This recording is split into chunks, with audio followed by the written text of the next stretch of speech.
Olá, pessoal. Vamos à nossa segunda aula, a nossa segunda videoaula, né, sobre maracatu de baque virado, de Pernambuco, ok?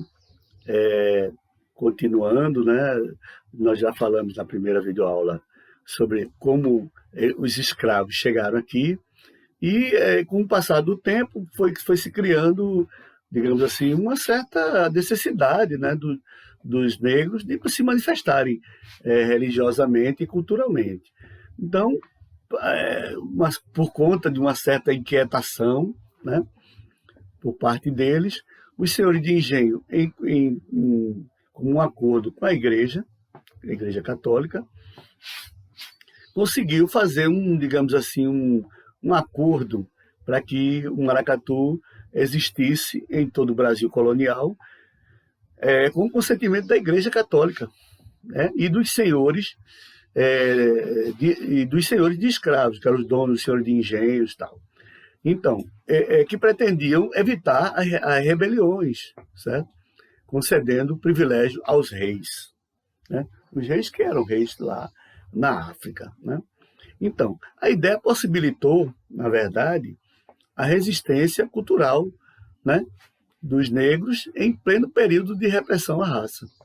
Então, esse acordo, né, fortaleceu ainda mais digamos assim, a consolidação cultural, né, dos negros por conta da sua manifestação cultural e religiosa, né? Então, desta forma, precisavam lutar pela sobrevivência e muitos fugiam, né? Então, era uma coisa assim, bem... Não foi fácil, né? Então, quando fugiam, tinha o capitão do mato, tinha aquela guarda que perseguia os escravos, né? E penalizavam, e torturavam, e matavam, e açoitavam. Então, tinha todo um castigo, né, para aqueles que desobedeciam essa ordem.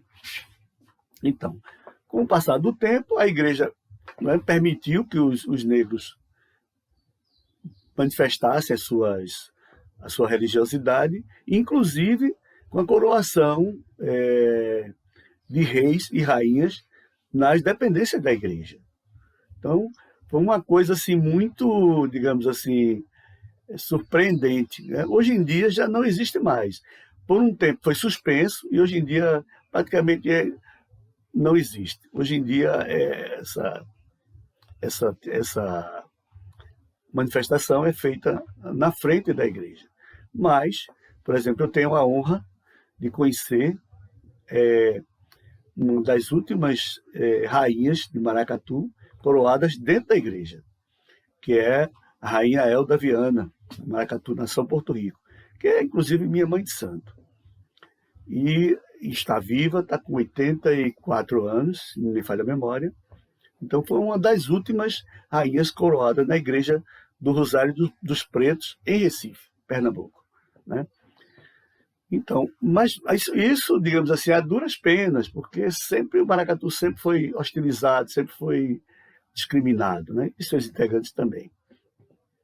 Mas, mesmo assim, com esse fortalecimento, com essa manutenção da soberania, da realeza, das coroações, isso foram, né, conquistas que foram... Né? Aí os órgãos públicos, digamos assim, as prefeituras, principalmente vamos centralizar no Recife, a prefeitura do Recife, na época, então passou a criar concursos, né, para poder se manifestar, os terreiros virem para a rua para manifestar a sua religiosidade. E a época escolhida seria o carnaval, que eles já botavam assim, não como uma coisa tão religiosa para os dirigentes municipais, mas uma coisa mais para acalmar os ânimos, né?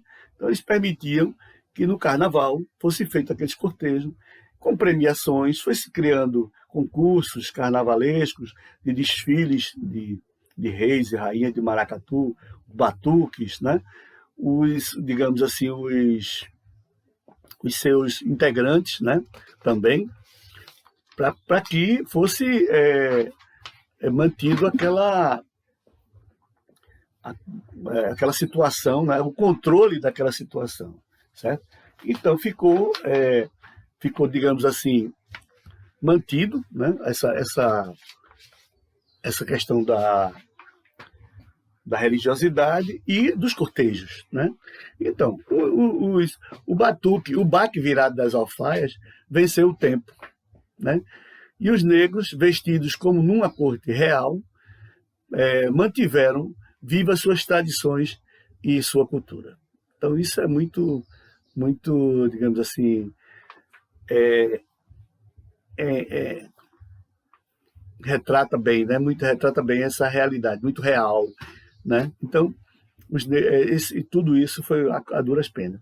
Então, obedecendo, digamos assim, uma estrutura hierárquica de uma corte de maracatu de baque virado, o cortejo real, o maracatu ele tem uma formação, né, real, uma realeza, então, que sai, né, daquela formação. Então, vai sempre reis, rainha, que é sempre negra, príncipes, princesas, damas do passo, damas regente ou damas de buquê, né?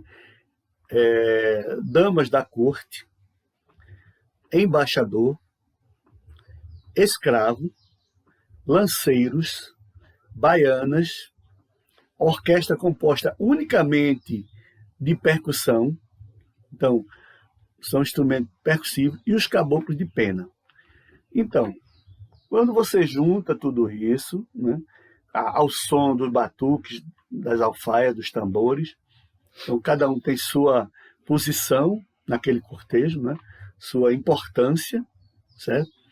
Então, tudo aquilo se transforma num cortejo de maracatu de baque virado.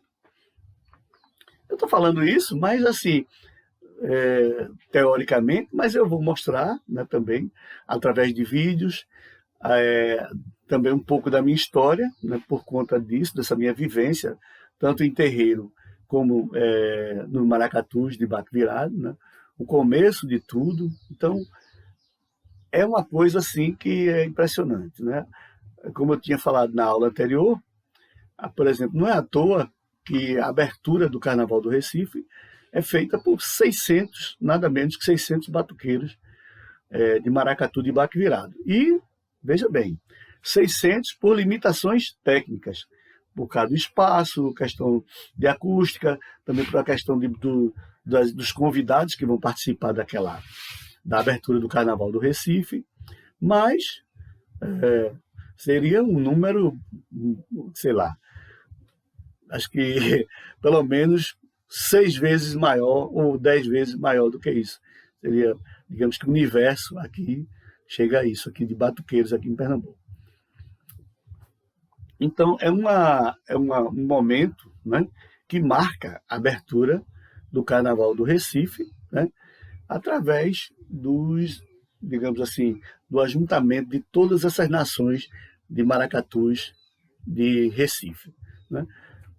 A princípio se foca em Recife porque, digamos assim, é o celeiro dos maracatus de baque virado, né?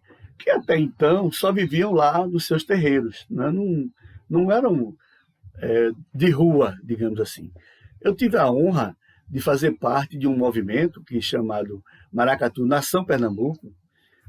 Fui um dos fundadores do Maracatu Nação Pernambuco, que trouxe, na verdade, o maracatu para a rua, né? O maracatu ficava ali nas comunidades, nos terreiros, e não, o maracatu veio para a cidade. Foi justamente aí o começo dessa, digamos assim, dessa abertura para que o maracatu chegasse nos dias de hoje a fazer a abertura do Carnaval, a abertura oficial do Carnaval de Recife. Então, o Maracatu Nação Pernambuco, ele botou a classe média para dançar maracatu. Isso aí ganhou o mundo. O Maracatu Nação Pernambuco, no qual eu tive a honra de participar, fez parte dessa história. Isso já trazendo para os anos 90, né?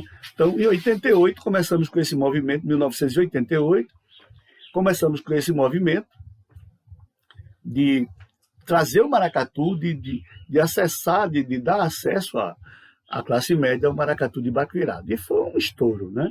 Uma coisa maravilhosa, foi uma coisa que foi abraçada por toda a sociedade pernambucana e culminou hoje do maracatu estar ser o patrimônio cultural e material e fazer a abertura do Carnaval de Recife. Então, esse é foi um resultado muito positivo para esse movimento.